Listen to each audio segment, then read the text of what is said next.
این چیه پوشیدی؟ اینا نصفش هم ایبره. خب میدونم نصفش هم اونوره. میگم چرا اینقدر بزرگ دوخته شده؟ نوشابه خانواده ندیدی حالا؟ چرا دیدم؟ این شلوار خانوادگی. چقدر شوخ‌طبع این آقای گرگلی.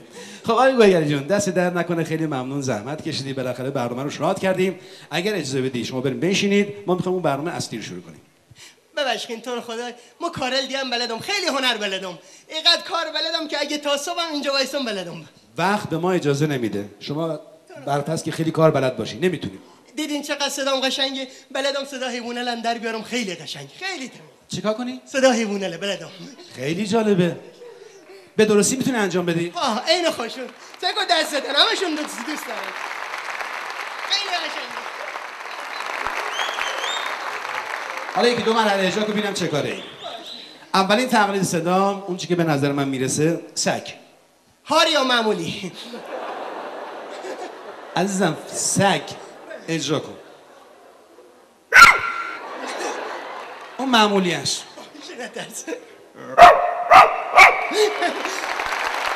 صدا تیل سگ هم بلدم. صدا تیل سگ. قیافه‌شو ببین. قشنگ اجرا میکنه. آفرین. صدای اسب. چرا توجه نمی‌کنی؟ صدای اسب رو گفتم. خب اول صدا سنباک باید باشی.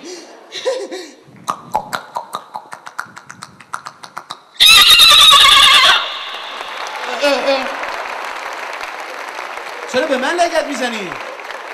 خواستم کامل اجرا کنم. نه عزیز من، اصلا نمیخواد کامل اجرا کنی، فقط تقلید صدا باشه. صدای شغال.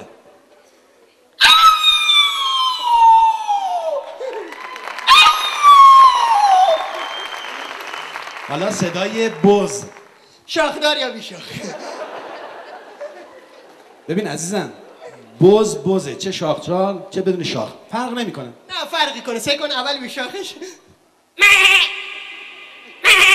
حالا شاخدار.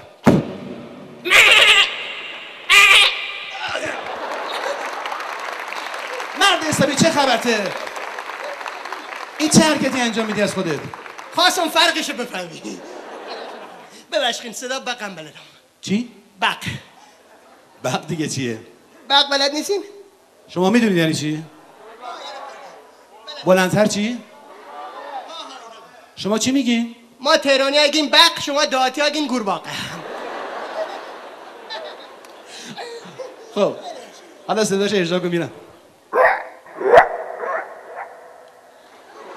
اصلا خود قورباغه است. آفرین، به افتخارش دست بزنید. با این نگاه دنبال چی میگشتین بقه؟ دنبال پشه گشت. پشه میگشت. خیلی خوب. صدای بعدی اینجا مهارتش مشخص میشه. صدای مورچه رو اجرا کن. مورچه؟ صدایی نمیشنویم. چرا تشویق میکنید؟ ما که صدایی نشنیدیم. چرا اینجوری بود؟ بابا بلدی خود در بیار. من که بلد نیستم، تو داری ادعا میکنی عزیز من. صدای بعدی صدای سوسک. سوسک؟ اینجا. کجا رفتی؟ بیا اینجا.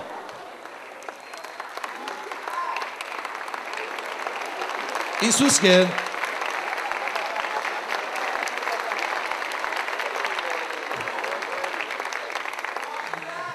این صدای سوسک بود؟ ها. پس چرا این سوسکه به من چپ چپ نگاه میکرد؟ هی سیل تیکردم یک بادم پای نزنی بکشیم. عجب سوسکیه. خب صدای بعدی صدای مارمولک. مارمولک هم بلدم.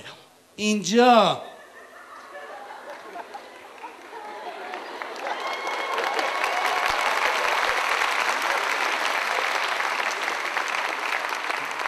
حالا صدای خروس بلدی؟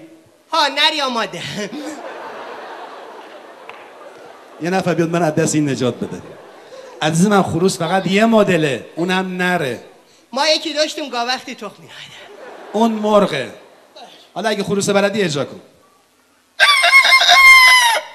یکی سرما خورده، اما قلم رضا گرفته. چی گرفته؟ اما قلم رضا. آنفولانزا. عزیز من چرا درست تلفظ نمی‌کنی؟ بگو.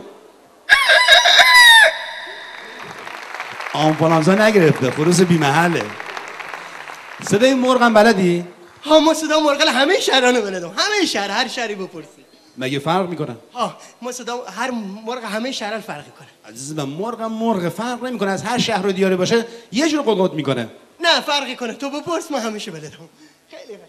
باشه شما داور باشید قضاوت کنید. مرغ اصفهانی. قطقط است، دادا قطقط است. یکی کم است، دو تا کم است، سه تا بشد خاطر جمع است. آفرین. چرا دست نمیزنید براش؟ صدای بعدی صدای مرغ رشتی.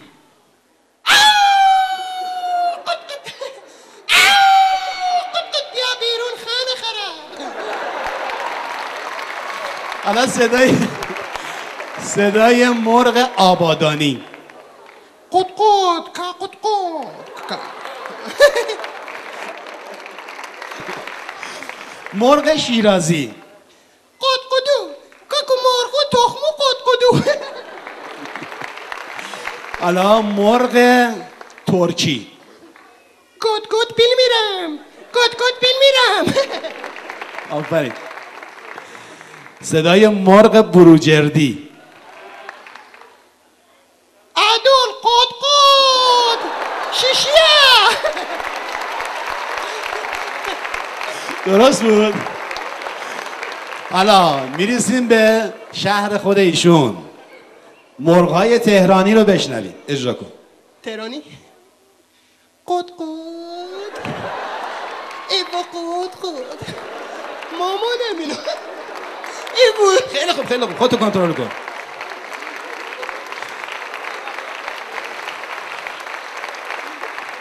ذوق زده نشو، همینجا وایسا. ببین گرگلی، من دیگه مرغ شهرهای دیگه تو ذهنم نیست.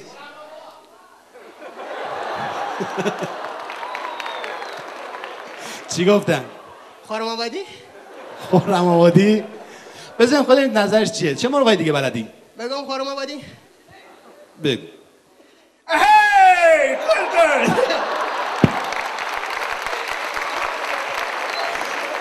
عالیه، خیلی عالیه.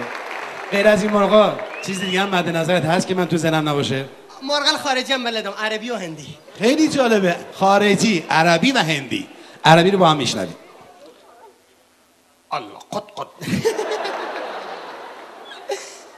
القطقط من تمشي من القطقط ومن اخرج من القطقط. آفرین. حالا مرغ هندی ببینیم چجوری اجرا میکنه. با هندی بگو دست بزنن، خیلی قشنگه، خیلی خوش میزنه. قدی قدی قدی قدی قدی قدی قدی قدی